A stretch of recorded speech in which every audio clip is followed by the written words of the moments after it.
have the one questions. I'll be brief. So I don't know if you need me to repeat, but in essence, how are CBSA and IRCC officials in British Columbia operationally prepared to apply the new ineligibility timelines at irregular entry points?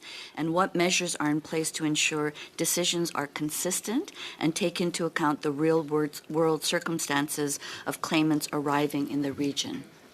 It's a very busy border, and there are various irregular points. So, thank you for the question. There's a missing organization from this conversation because the irregular arrivals would be between the ports of entry, and that belongs to the RCMP to manage. Yes. But I will speak just briefly on publicly available statistics from them. So, of course, they were managing all the irregular arrivals that were coming in pre-2023 when the Safe Third Country Agreement additional protocol was implemented, largely at Roxham Road in Quebec. And since then, the number of irregular arrival intercepts that the RCMP were doing dropped off to roughly, well, the statistic I have is about 2024.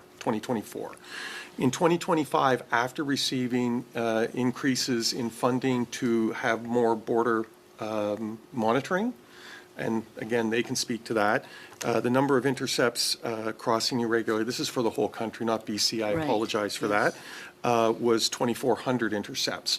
Those people would then be brought to the ports of entry at CBSA to process, and the first ineligibility we would consider is whether they are the STCA, the Safe Third Country Agreement, applied to them or not. If there is an exemption or exception, the biggest one is, do they have a family member in Canada? Then they would be allowed in Canada to be processed through the Refugee Protection Division at the Immigration and Refugee Board. Largely, the ineligibility that is dealing with the 14 days is complementary to the STCA for all the same reasons, and then it would move into the PRA process. So maybe I can turn to Jason on that. Sure. I mean, I would just say that, so people, whether they're being looked at by IRCC or CBSA in that context, the first assessment would be, does the Safe Third Country Agreement apply? And in the context of the 14 days, if they're under the 14 days and they can, and there's documented proof of that, the Safe Third Country Agreement would apply, and unless they met another exemption, they would be returned to the U.S. It's on the claimant to kind of demonstrate what their date of entry is. We don't have, in that case, they've crossed irregularly. There's no record of entry. That's how come we know they arrived irregularly. If it's after the 14 days, then the Safe Third Country Agreement doesn't apply. So it's one or the other, right?